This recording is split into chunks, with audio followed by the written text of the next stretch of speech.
Brilliant. Let me really welcome all of you. Thank you for making time to think about increasing inclusivity and equity in scholarly publishing.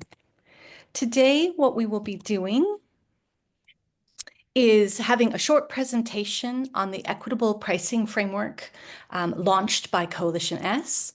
And then we'll have a really distinguished panel discussion with different perspectives from funders, libraries, and publishers. And then we will pause the recording and open up a broader discussion. If at any point you want to put questions for the panelists or for that discussion into the chat, please do so. That would be really helpful for us. Our panelists today are amazing. They are from a diverse range of places and perspectives. Geographically, they're from California and the country of Colombia and different parts of Europe. And I'm sure many of these names will be very familiar to you. So Miranda, Colleen, Robert, César, and Frank, thank you very much indeed for making time today. We're really looking forward to hearing from you. I'm going to start and then hand over to other members of the project team who will help to present the Equitable Pricing Framework. And let me start by giving you some context. The transition to open access has been amazing for broadening access to readers globally. But many authors and institutions worldwide face financial barriers now to publishing in the journals that they choose to do so at affordable prices.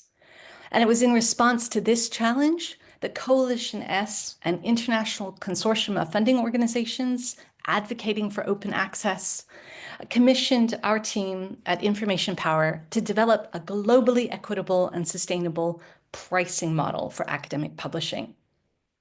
Now, we recognize that many stakeholders prefer a scholarly publication system without charges of any kind, and particularly without author-facing charges for open access publishing.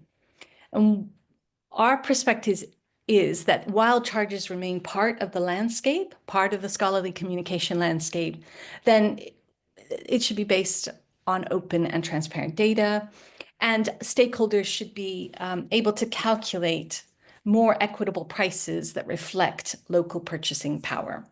So we're going to introduce our approach in today's brief presentation.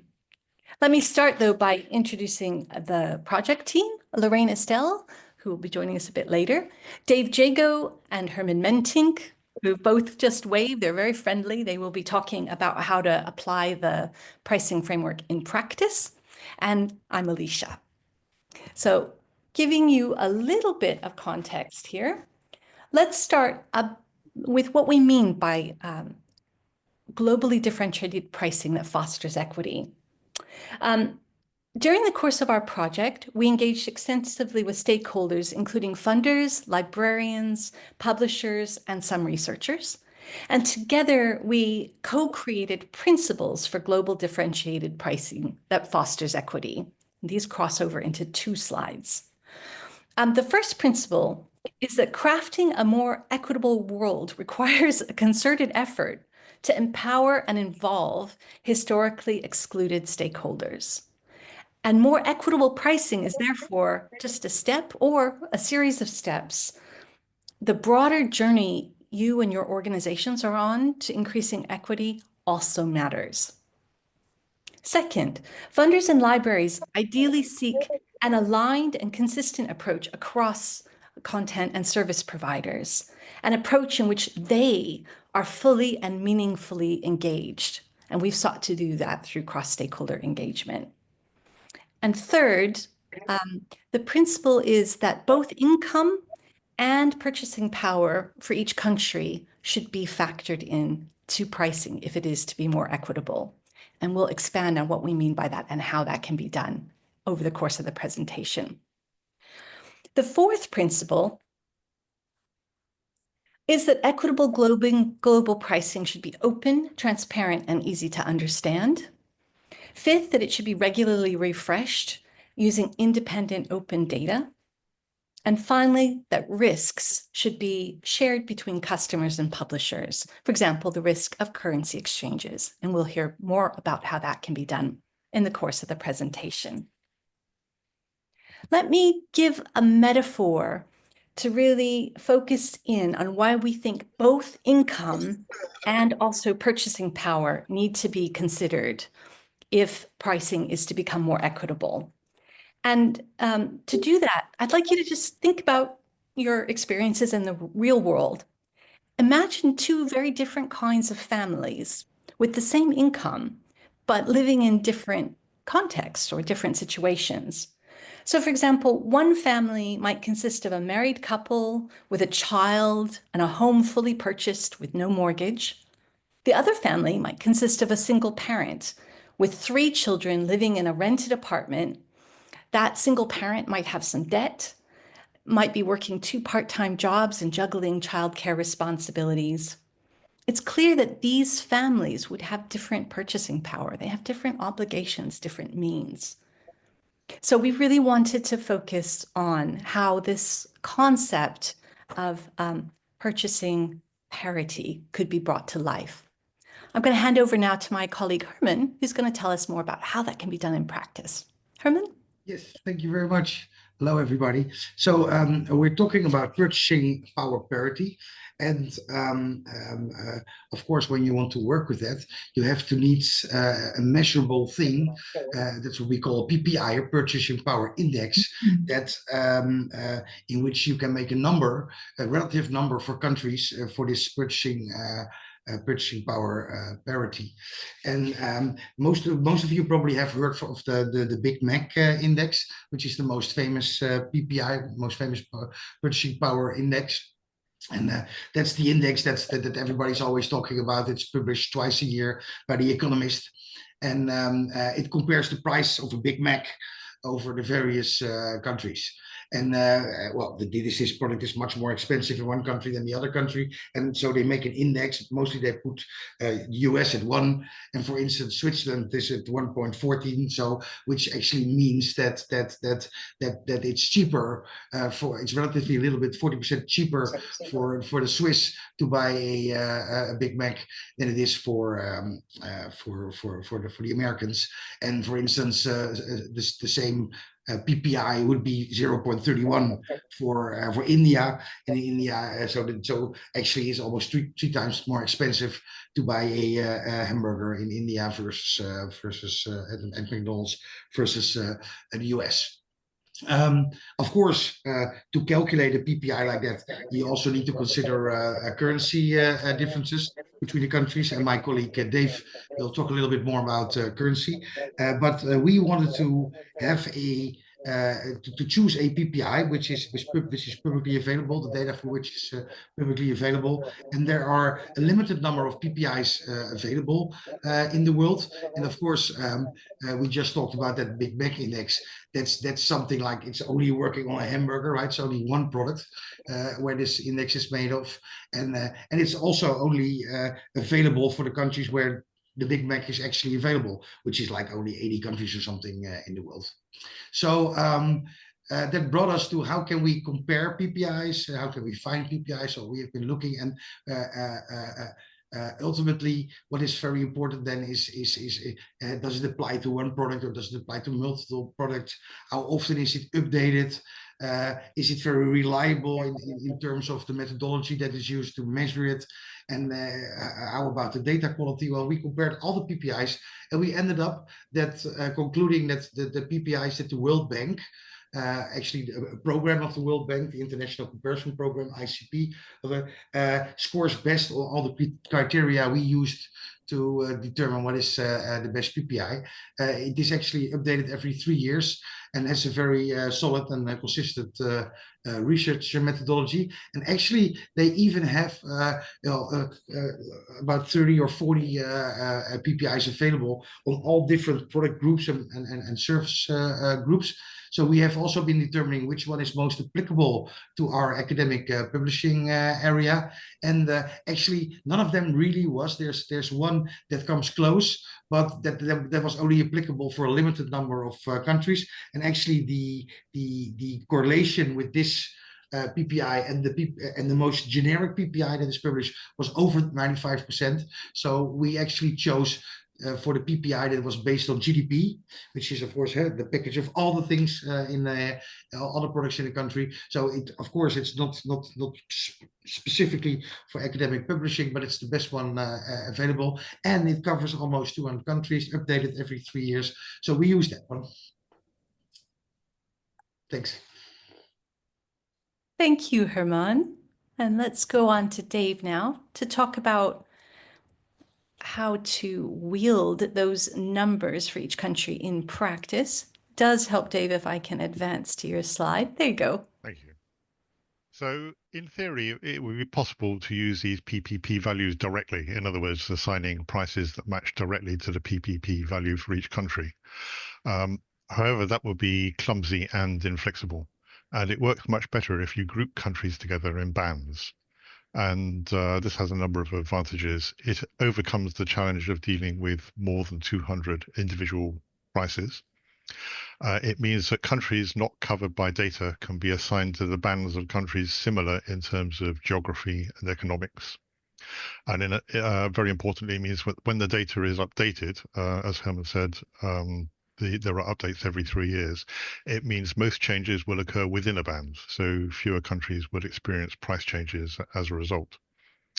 It also means that the band boundaries and the price weightings attached to each band can be tailored to suit a publisher's particular profile in terms of the geographical spread of submissions. Can we have the next slide, please, Lucia? Thank you. So here we see one specific example of banding. The solid line that you can see going through the graph is composed of the individual data points for each country. And the lists show the countries that fall into the bands with those specific band boundaries. The price differentials for each band can be set by the publisher. And there's no reason why a price of 0 couldn't be set for the lowest band, for example. So where countries are getting complete waivers at the moment, that could still be the case by setting a price of 0 for the lowest band. Next slide, please. We developed a tool to enable publishers to work with the PPP data so that they can use their own article numbers and experiment with different bands and weightings.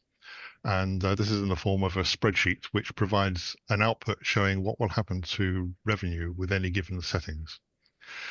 In practice, of course, many prices are determined by arrangements that take into account volume, the size of the institution, and other considerations. And the tool is open for people to tinker with. I mean, it's password protected, but the password is given in the tool. So users can tweak it as required to look at these more complex cases. And likewise, when it comes to real life use, the tool doesn't have to be used inflexibly. What it does allow is for baselines to be set so that when a publisher talks to an institution in a particular band, the baseline APC can be considered as, for example, $800 rather than $3,000. And you can start your negotiations from that basis. Next slide, please. So in undertaking this equity work, it became apparent that currency fluctuations are a major pain point for many institutions in less well-off countries. And publishers are generally better equipped to manage the risks associated with currency fluctuations for several reasons. For a given institution, currency fluctuations will affect their entire budget, whereas they'll represent only a small part of the publisher's total revenue. The risk to publishers is mitigated by being spread across a wide range of currencies. So fluctuations will tend to cancel one another out. And larger publishers will have sophisticated mechanisms already in place for dealing with exchange rate fluctuations. The work we've done on PPP conveniently gives us a way to investigate this in more detail. Now, it's unlikely that publishers would set prices in local currencies for every country, but it could be applied, for example, to the lowest band or to the lowest 2 or 3 bands. Because these are likely to have lower submission volumes, and because the prices will be lower if the framework is applied, the risk is greatly reduced. The idea is that where local pricing is adopted, the rates are set at the usual time using the conversion rate then in effect. And when an APC is charged later on, that local price is paid in dollars at the rate current at the time of payment, and the publisher takes the risk that this may be less than expected. And it's possible to estimate the size of the risk by looking at previous exchange rate fluctuations. And it turns out that the input data that we need to do this sort of calculation on a publisher by publisher basis is exactly the same data that is used for looking at the banding in the first place. So we've set up the tool to provide a risk estimate automatically. The data's there, we may as well do it. So the tool incorporates exchange rate data for the past decade across every currency. And it calculates what would have happened to income from each country on a year-by-year basis if local pricing had been adopted in any combination of bands, and it sums these across the publisher's output. So the user can see at a glance what the minimum, maximum, and average fluctuations would have been across the decade had local pricing been in effect, which gives a good idea of the scale of the risk involved. There's a lot more detail about this in Appendix 4 of our report, but just to give you a kind of idea, the sort of effect we've calculated is that if a publisher were to offer local pricing across the alpha, beta, and gamma bands, the three lowest bands, they might be risking around 0.5% of their total income on average. Thank you. Alicia? Dave, thank you ever so much. So let me bring to life some of the ways that this framework for more equitable pricing might be used in practice. I think Dave has just illustrated how powerful and useful it can be for publishers to get on the front foot by being prepared with more equitable pricing from the outset. Perhaps that's easiest when launching a new product or service, but it's also possible to evolve the prices of existing services to become more equitable over time. And more equitable pricing can support publishers' commitments to greater inclusivity and greater transparency as well. But library consortia and individual libraries can also use this tool. It can be the starting point for a conversation. You might, in the course of a negotiation, ask, how do you currently promote equity? And how do your pricing practices support these efforts? And then you can compare and contrast the publisher's approach to pricing across countries to the open data set that is available in the outputs from our project. So that's a second way it might be used. Interestingly, the use of more equitable pricing from the outset by content and service providers can reduce the need for exceptions and waivers going forward. So it can reduce complexity for everybody to some extent. The practice of charging different prices in different countries does not necessarily result in affordable or equitable access. And that's the reason that a new sort of framework was required. A business could use differentiated global pricing to maximize profits rather than to promote and improve equity. So by using this framework, and more importantly, the principles surrounding it, we hope that it will be easier to make good progress. Our approach is based on engagement with funders, libraries, publishers, and researchers. It delivers practical tools to help publishers and service providers improve the equity of their global pricing. It's based on shared principles and open, transparent data that reflects both a country's income and their ability to pay. Of course, these principles and this approach cannot solve all problems. For example, there can be particular challenges related to equity within countries, across disciplines, or for early career researchers. So funders, libraries, consortia, and university leaders all have a role to play in the development of coordinated and locally appropriate cost distribution models aimed at reducing inequities among researchers. And there, that concludes the presentation. Increíble, me acaba de pasar. Can I ask colleagues Tenía la cámara abierta. if they're not actively speaking, that will help us? And I'll try to figure out a way to do that in the background. But let us shift over now from the formal presentation over to our panelists. So if you could all, panelists, please join on screen. So I see Frank and Colleen, Miranda, César, Robert. Yes, everybody here. Hello, welcome. Thank you so much for your time today. I'm just really curious. So can we start with that question I imagined posing to a publisher? How do you currently promote equity in pricing to your various conversations in the way you move through the world? I'd like to start.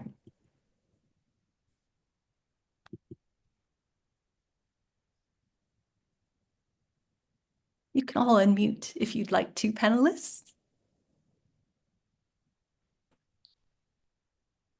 Robert, I'm going to start with you. How do you currently promote equity in pricing at Coalition S?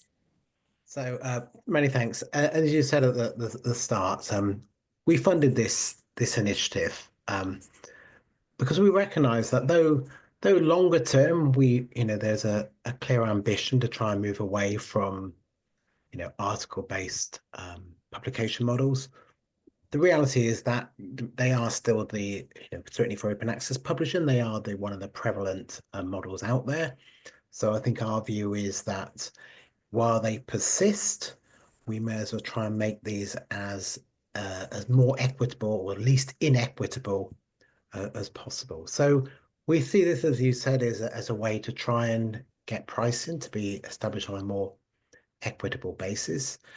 In parallel, we're doing other things. We launched, for example, working with another group of stakeholders to develop a tool called How Equitable Is It? And one of the things that framework looks at is things like pricing. So it will sort of, for example, give greater weight at the end of doing the How Equitable Is It sort of tool. At the end of it, you get a score, and part of that score is derived by answering questions about price framework and how does that particular publishing model you're reviewing, does that support equitable? And the final thing I'd say is that I think we're starting to see this happen more broadly, this ambition to develop more equitable pricing. I just seen something recently from CERN, who are behind the Scope 3 initiative, and they're actively seeking to incentivize publishers to support open science, and that's a whole range of things like making sure data is available, code and so forth. But it's also about a publisher being able to demonstrate values, and one of those values is around equity and price transparency. So they're actively saying that potentially Scope 3 will give greater funding to publishers which support these values of openness and equity than they would a publisher who doesn't. So a number of things, but I think we've started the journey. It's a long way to go. And obviously this is not going to solve all the world's problems, but it's a really, really helpful start. Thank you very much indeed, Robert. And thank you for Coalition S's leadership in this area. Miranda, could I ask for your thoughts next? Of course. Thank you so much, Alicia. And thank you everyone for joining us today. I've really been looking forward to this conversation. So I'm at California Digital Library, which is part of the University of California system. So we work across all 10 UC campuses. And what this question makes me think of, obviously we're not a publisher, so we're not in a position to directly promote the equitable pricing from that side. But I think generically, all library consortia and libraries that are actively participating in library consortia have an understanding of this kind of approach, of a cost share model that is based on equity. So for example, we have models that distribute costs of our system-wide resources across our 10 campus systems, because they all have their own independent library budgets. And we are also working now in coalitions of consortia to work with publishers to negotiate jointly, which also gives us an opportunity to think about how do we balance costs of these resources equitably across multiple consortia.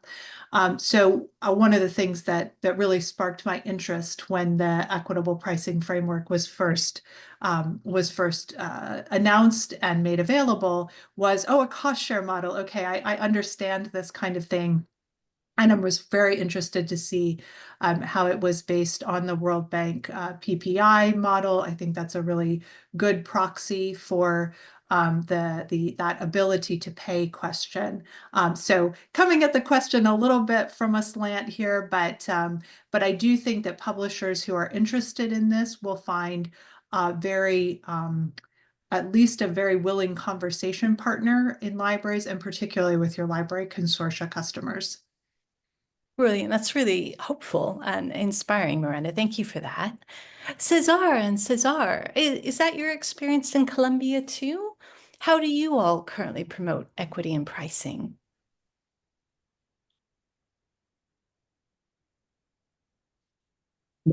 Good morning, and it's a pleasure to be here sharing our experience with you.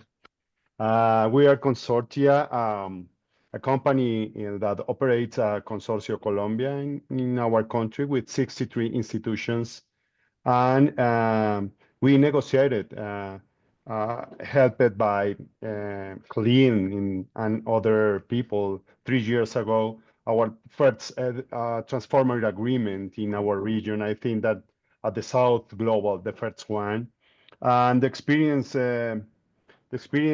now that on December of last year we renewed this agreement for other 3 years, with including also 3 more publishers in the agreement. It is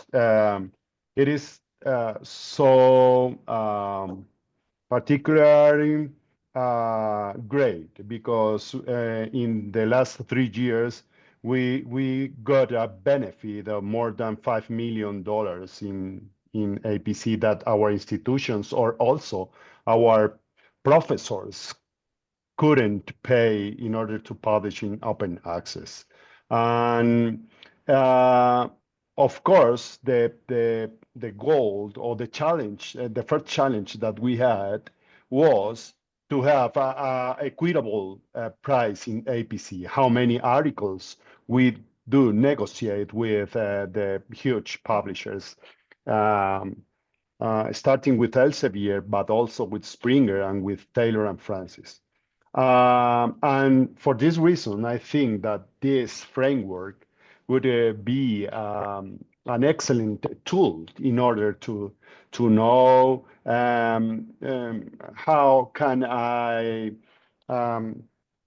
we have elements in order to ask, for example, for more articles, including in the negotiation, or the global price of APC in average could as strengths in order to ask for more articles or something like that. This is an amazing initiative, Alicia, and I want to say you congratulations for that initiative and all the team that are participating in this project.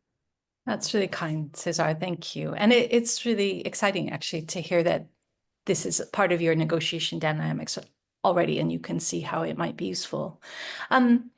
César, Pallares, would you like to add anything from your perspective? Yes, there is something very important that we, as César mentioned it, we face a challenge when the universities in our consortium wanted to benefit from the transformative agreement and to reach the number of articles and to see how much each institution should pay for the open access. And our challenge was, how do we distribute those articles between the many universities? Because if we leave as any institution goes to production or publish, well, the biggest universities will publish more and will be more beneficial from the transformative agreement. So our consortium designed a methodology in which we try to find an equilibrium point between efficiency to use all the transformative agreement, but also equity, in which smaller universities, regional universities, will have the chance to publish at least 1, 2, or 3 articles from transformative agreement. And that's one of the keys of consortium, and one of the main issues that we negotiate with publishers. How can we reach equity, not only as a country, but inside the country? So each institution can have the chance to publish and to read according to their capacities. In addition, this framework, as César mentioned, helped us a lot to see, well, why should we pay this amount of APC if we can, if we do not have the currency strong enough to fund them, and also we don't have the investment on research and development to afford that. For example, it's not the same one APC for USA, it can be one monthly wage for a person, but for us, it can be 12 months of our wage for a person. So something that this framework helps us a lot. Thank you, César. This is so interesting because we're hearing a call for costs to be shared more equitably between countries, also within countries. Consortia having long experience of this, as both Césars and Miranda have explained. This was my experience at the JISC as well in the past.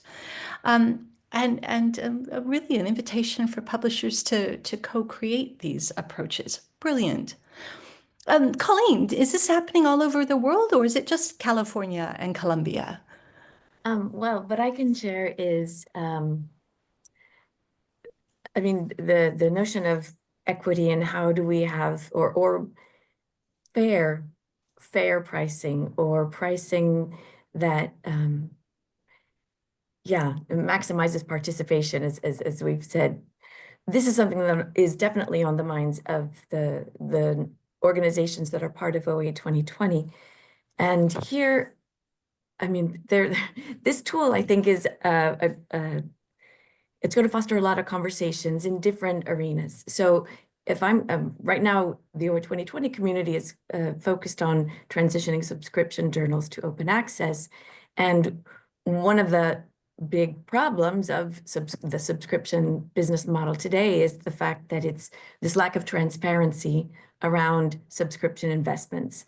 So as we are in the midst of this transition and the transformative agreements, read and publish agreements, whatever you want to call them, as we're working through that transition, we are finally getting some insight into just how much money is invested in scholarly publishing, how much are libraries paying in subscriptions, how much have authors been paying in hybrid APCs, sort of outside the oversight of libraries.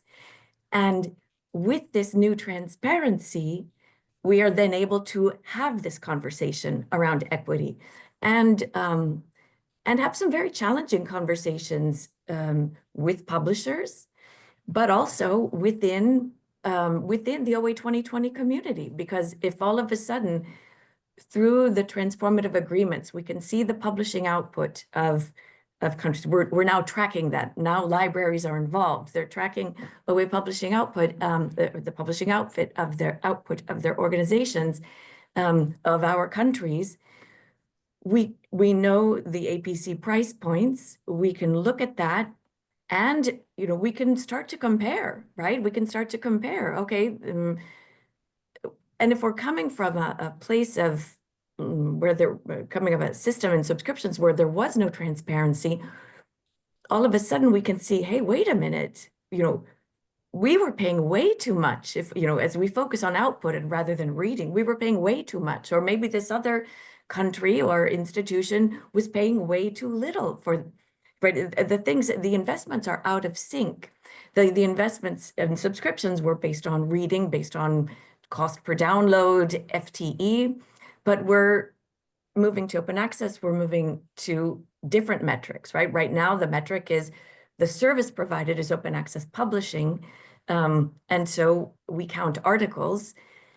We will likely move, we will continue to evolve, right? Understanding the services. Maybe the services will be atomized, further. But with this transparency, we can now start to think about what is fair. And yeah, if it means that my institution is a high output institution, yes, maybe it is fair that I do need to pay more. And so that's one piece of it. Another piece is, though, this is also useful in conversations with publishers, because I think for OA 2020, the folks involved in negotiating open access, the objective, of course, is not to just flip journals. The objective is to enable the outputs of our organizations to be open access.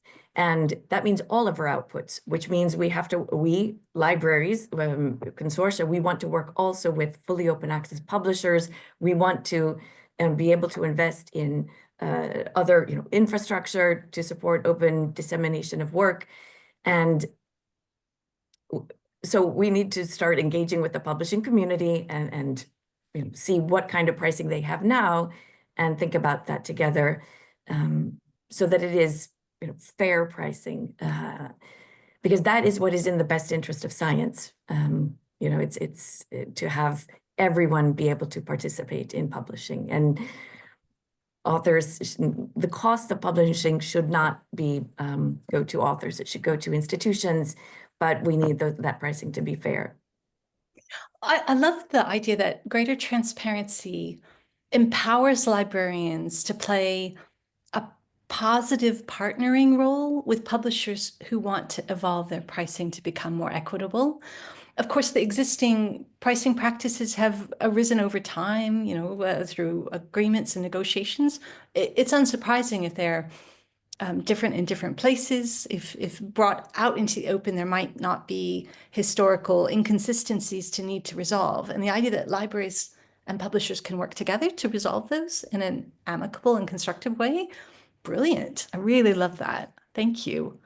Now, Franck, as our token publisher on the panel, and we are all aware of competition law, so you're not going to be disclosing your pricing policies or practices or hint about any changes. But I would really like to know more about how, Franck, this new how you think about equity in general, and what this new framework might have given you in those thoughts in your discussions.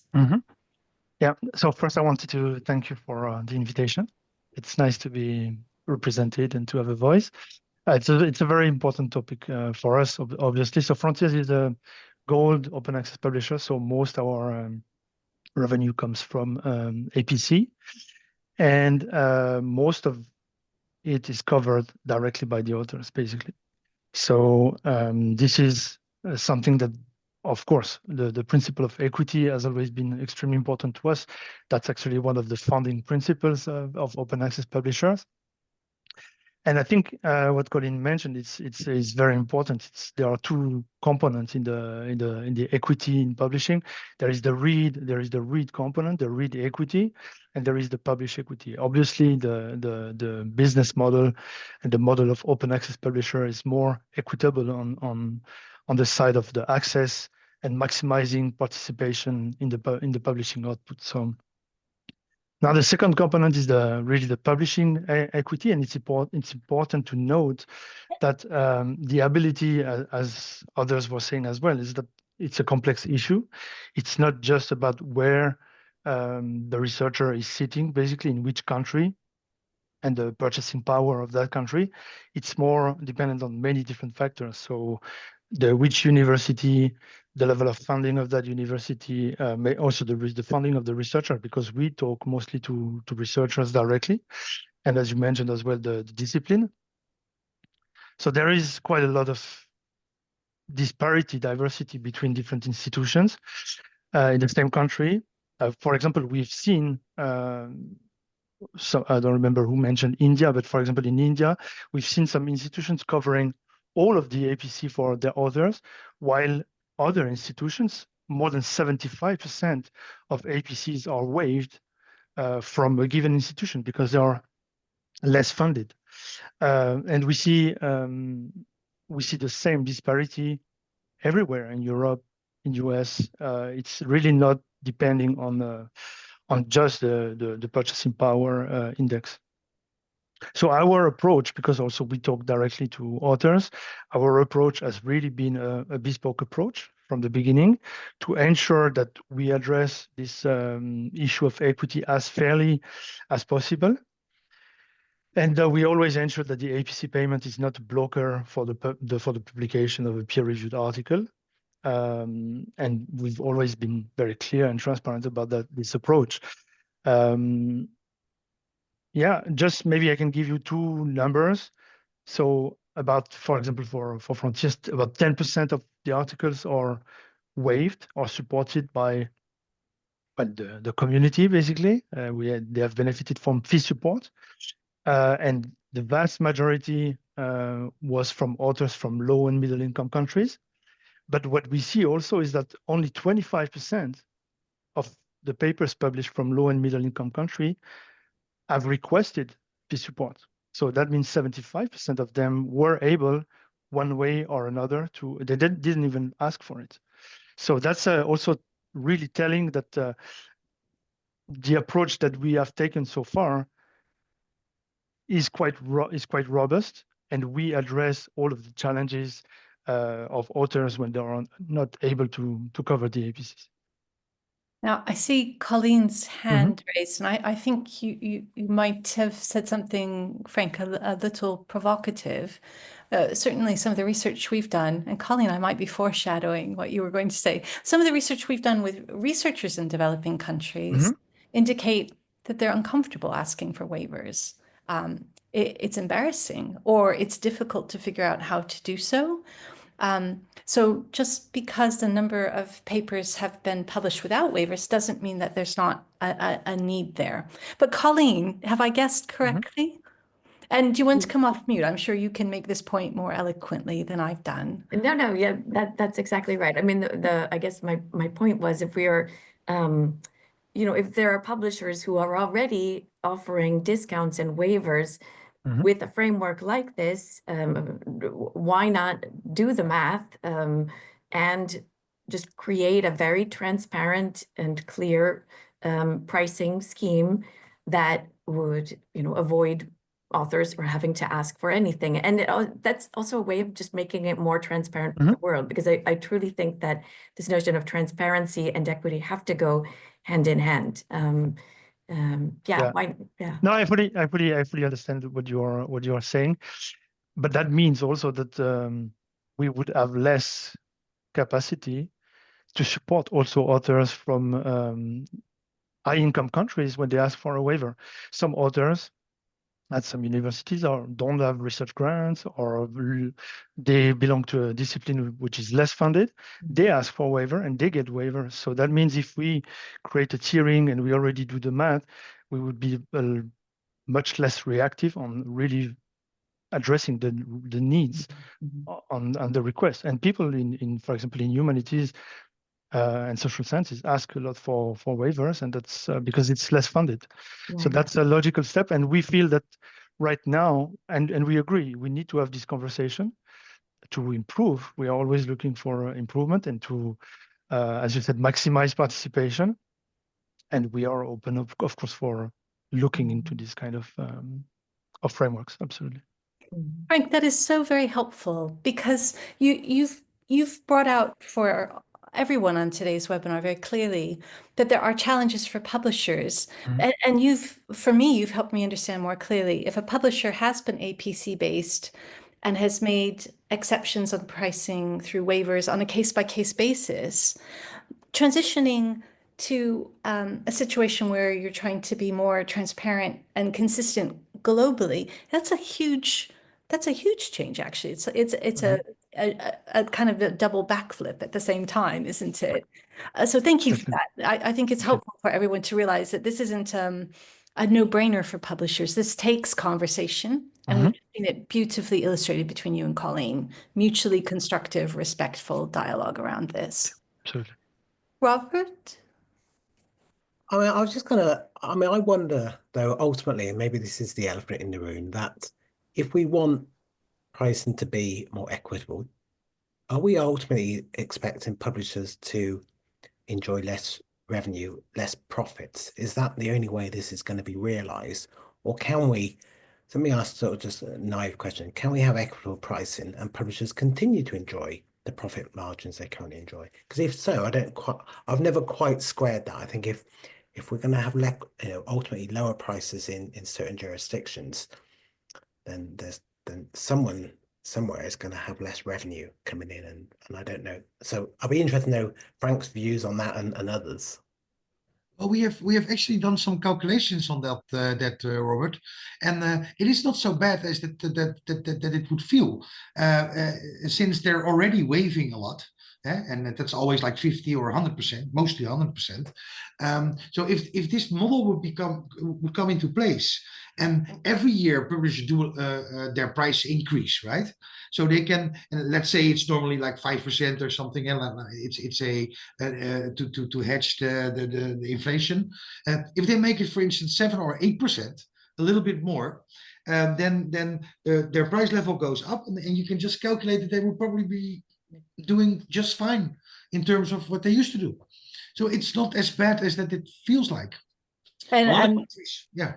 Yeah, Herman's an economist, everybody, so he thinks about these things very clearly.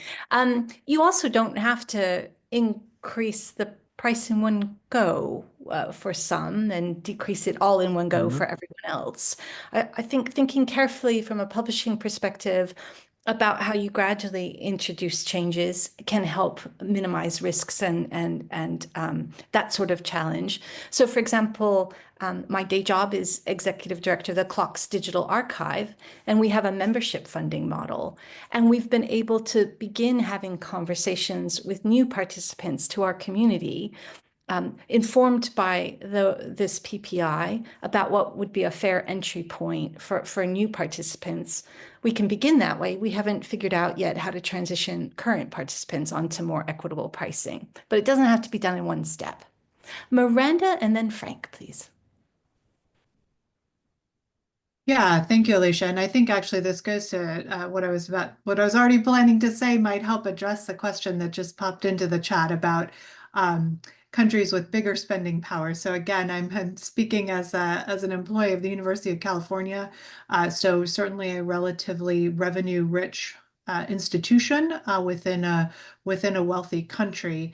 And Robert, I've heard you express that question that you raised earlier before, and that's of course very much on my mind as well, because those of us in the U.S. and in other wealthy countries who do have the incredible good fortune to have more resources to work with in a lot of places, we're still never going to tell you that we have enough to do all the things we want to do, and we have a very profound obligation to be responsible stewards of the resources entrusted to us in the library on behalf of our institutions, in our case, on behalf of the state of California and its taxpayers.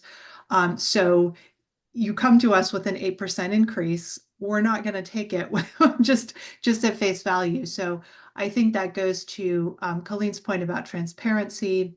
It goes to that idea of a gradual incremental shift. And I don't know that I think there are maybe a couple of UC people on the call today. I don't know if there's anyone who works closely enough with me to know that transitioning within cost share models is something that I think about a lot, and figuring out how not to hit any participant with a big increase all at once. So I think there are ways to do this, but Franck, I completely understand what you're saying from the publisher perspective. There's a lot of nuance, there's a lot of complexity to it. Brilliant. Thank you for that, Miranda. Franck and then César.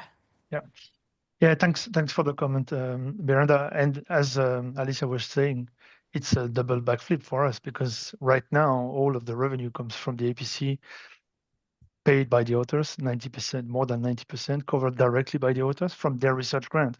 So for us, addressing the equity and the ability to support the researchers that really need it, the ad hoc, the bespoke approach has been the answer. And for now, it's been proving to work. Now, when we move to being supported by institutions directly, that's a move that we are making as we speak. We are developing flat fee models and all of that. This conversation is coming into play. We are having these discussions. We just submitted, for example, a proposal for a workshop at the Liber conference to have this kind of discussions with the librarian community. And this is something that we want to look at. But in this transition phase, we need to continue to be able to support researchers from institutions where we don't have an agreement in place with the institution. So that's the difficult part. And maybe to answer, well, I don't know if I have the answer to you, Robert.